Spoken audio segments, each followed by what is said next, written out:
Hello, my name is Kamesha Bradham, and I am going to have a conversation with Mr. Gaylon Tootle, for Our Stories, Our Lives, an oral history project with the Georgia Libraries for Accessible Statewide Services. It is December 10th, 2018, and this is being recorded at Walton Options Independent Living. Okay, Mr. Tootle, you can go on with your story. Okay. I was born in a small southeastern town to the parents, two blind parents. My parents were both. My father never finished high school.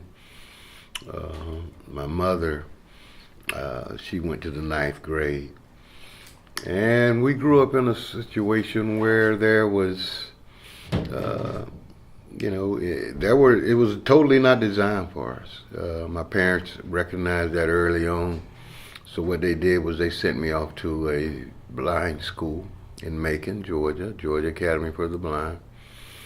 And they put me on the bus at the age of 6 years old. My mother would put a tag on me with the address where we were going, and I would get on the Trailway bus, and we would ride off to Macon. And it was probably one of the best things they ever done for me because, as I said, they recognized that in that small rural town where we were born that it was not designed for folk with disabilities or anything like that. But they were, as I said, they didn't have a high school education, but they were smart enough to recognize that they wanted to put their child in a better situation than they had. They had two kids that were blind, my younger brother and myself. And then we had four other brothers and sisters.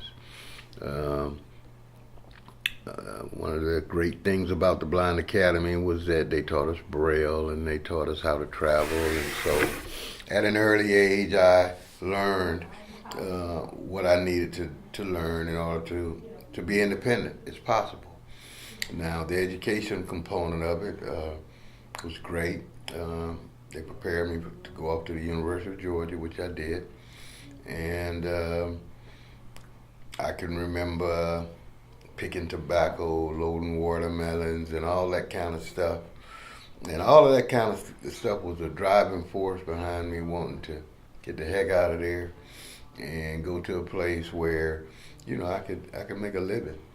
I thank my parents for it. I love them for it. And I know it was hard because my mother used to cry every time she would put me on the bus. She'd make me cry because she cried. But all in all, after my graduation and they saw what they had done and how they had made my life so much better, we used to laugh and talk about it when we got older. Went off to the University of Georgia. And from there, I went to Fort Stewart, Georgia, worked for the military. I worked for the Department of the Army for 20 years. Spent 10 years down at Moody Air Force Base, worked down there for 10. And thought I was going to retire until I moved here and got married. Had a great situation. I had the mother of my son, I met her at the University of Georgia. We had a child while we were in school. And we separated for 30 years, and then we got back together, kind of like a fairy tale. My life as a blind individual has been great. I live the life I want. I'm the president of the National Federation of the Blind here in the CSRA area, and I'm also the vice president of the National Federation of the Blind, the Georgia affiliate. So I've been very active in the advocacy side of things, working with the National Federation to educate the public as well as our own people about blindness and letting them know that they can live the lives they want.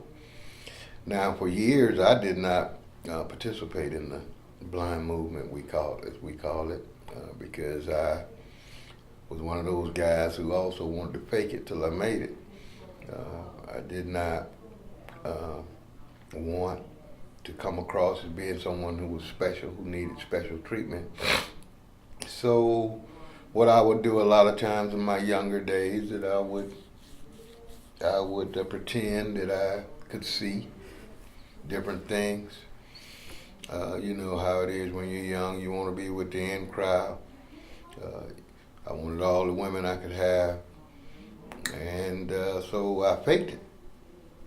I wanted to participate in all of the quote normal things, and I didn't start recognizing that it was cool to be blind until I probably got about 40 years old, 45 years old. And then I started looking at statistics where a lot of our blind kids they were going to school, but they weren't really getting an education. And when I say an education so they could go off to college or anything like that. And so I started wanting to give back. So I joined the National Federation of the Blind, and that's where my giving back started. And I found out that I like the advocacy side of things. I majored in political science and English in college, so politics and speaking out and wanting to be a part of movements, that was kind of in me. So the National Federation was a great place for me to land. I've been blessed. This job here, probably the best job I ever had. Now, I worked for the Army. I was a 03 Charlie, which was a sports specialist, and I worked in ammo, and I ended up family counseling. It's a heck of a move, but that's how it happened. Through reductions in force. You know, a lot of people, when they work for the federal government, when you say RIF, reduction in force, that kind of shook a lot of people. That was one of the best things that ever happened to me, because I ended up moving from a mundane, rudimentary job to a counseling job, which allowed me to work with people. And again, that's what I like. We're Center for Independent Living here in Augusta, and as I said, it's probably the best job I ever had because I work with disabled people. Our consumers all are disabled, and I like seeing an individual come in and they may be all torn up or not knowing what's next, and 2 or 3, 6 months later, I see that change, that movement, and I enjoy that.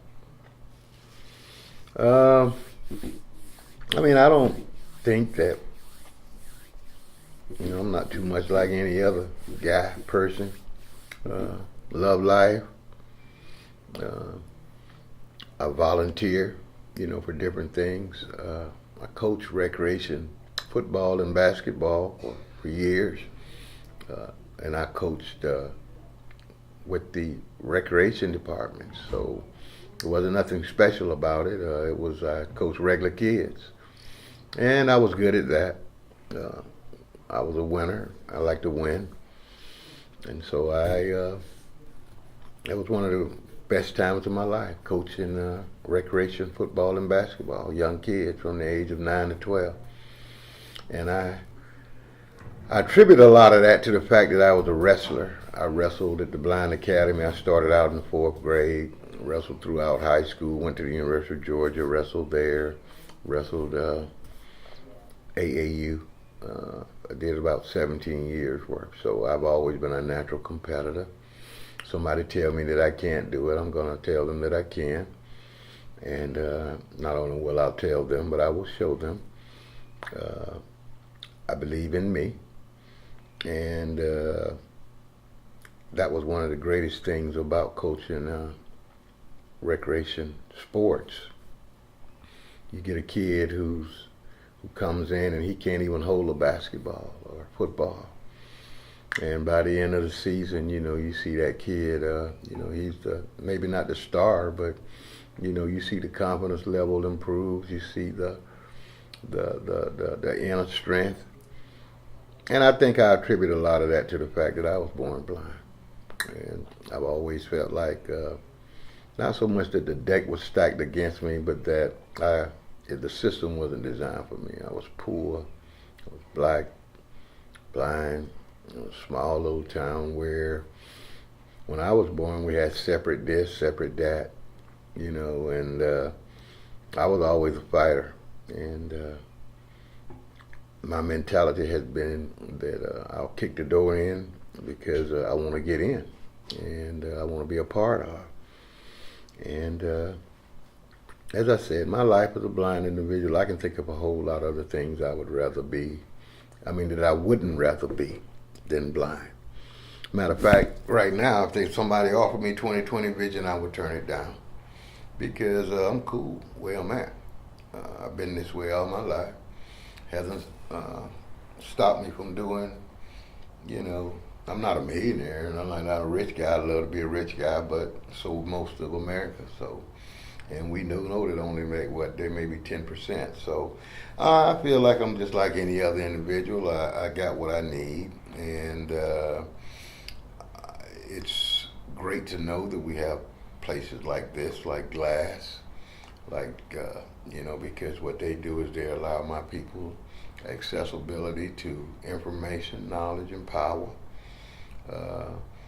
We live in a world where technology is here, so I just about can do anything that you guys can do. So I feel like it's really nothing special to be blind.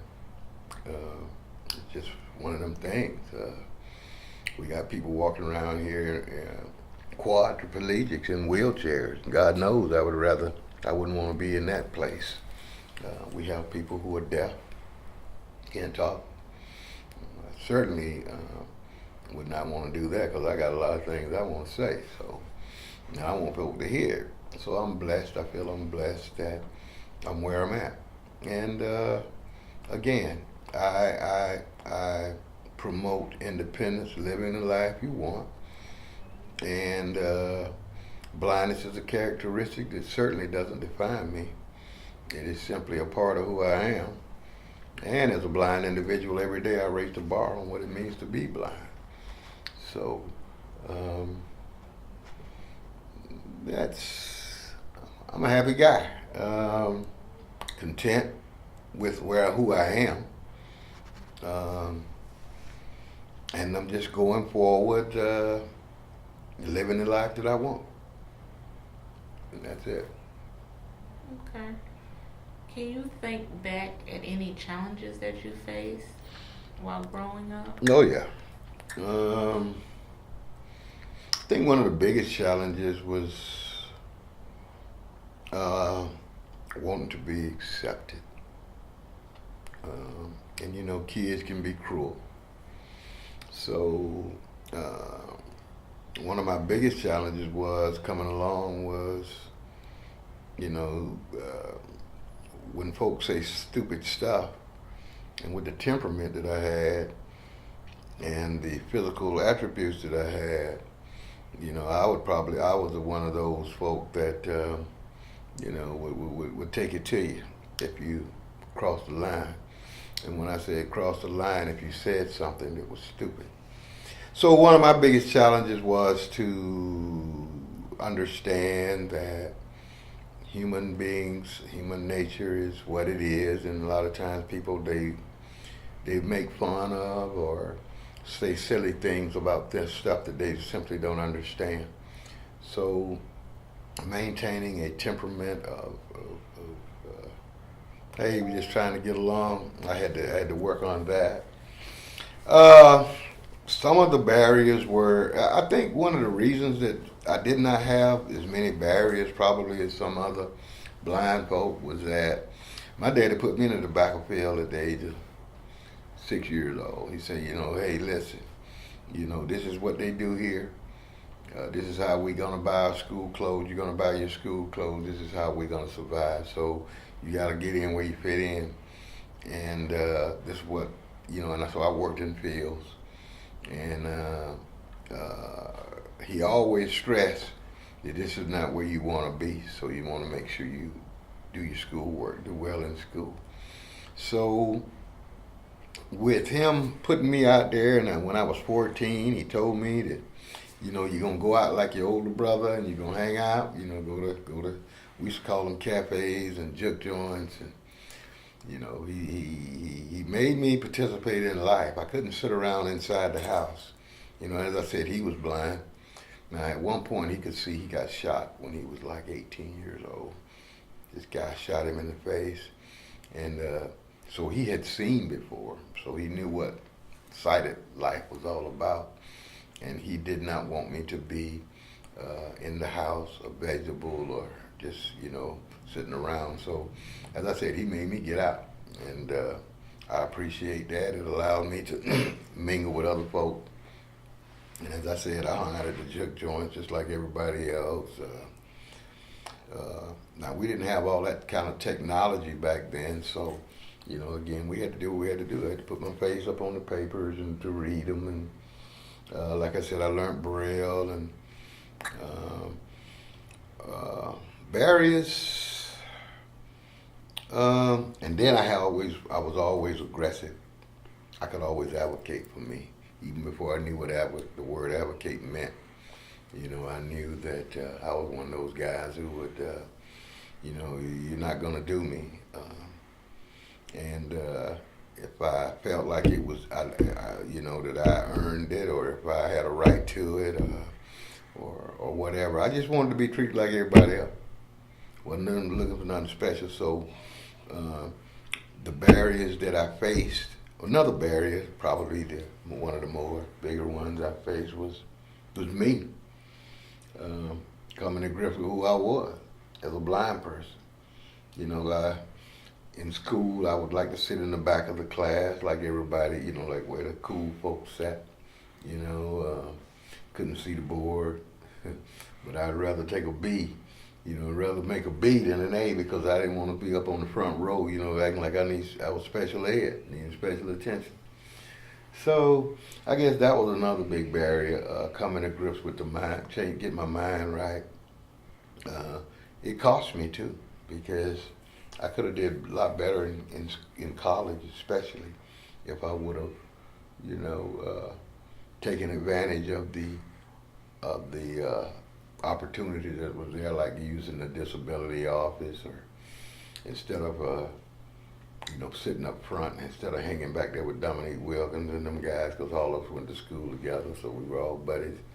And, you know, they were big time jocks, and I know I should have been up front in the class, but I wanted to be cool, so I would hang out there with them. And like I said, it took me 3 times to pass Math 100 because I was too bullheaded. So that was a barrier. That really was coming to grips with who I was and what I was as it relates to being a blind individual. But most of the barriers that I faced, honestly, were the barriers that I put there because of my mindset, wanting to be cool, wanting to fit in, wanting to be that guy, and it cost me. But, you know, all of us probably could be at a different place, but there was something or someone that, you know, that came along and would get us off track. And I'm sure I could be a lot further along than I am, but I am comfortable in my own skin. And, you know, when you change your life, because I'm a man who believes in God, got saved, and that helped me be comfortable with where I'm at and who I am. But basic barriers, as I said, was ones that I placed there. And I thank God that I moved past that. I carry a cane now. I didn't carry a cane for years. And whereas I can see, the cane is an identifier, and it gives me confidence. I'm out there, you know, you're out and, you know, you can't see a sign, or the bus comes up and you can't read the banner. So, you know, there were, in the old days, I would say, you know, I might walk up to a young lady or something, because I prayed on them. Can you tell me what that sign say? Where that bus going?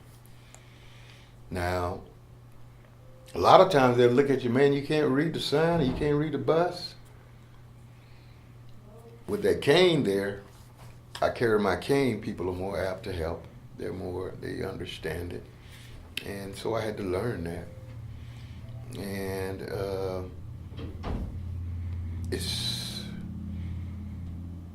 to be blind is, in my scheme of things, ain't nothing to it. I don't even think about it. As far as I'm concerned, I advocate hard though for my other brothers and sisters in the struggle who are blind, because I do know that blindness is looked upon by a lot of people as being something that's mental. And when they think with that mindset, they cripple our people. So I'm about the business of educating the public about blindness, and giving back, whereas, as I said, so they don't end up like me, missing out on some things in life because of a pride or because of a mindset that's only conducive to low expectations. But that's me, my life story. Okay. Thank you. I don't know how disjointed that was, but that's it.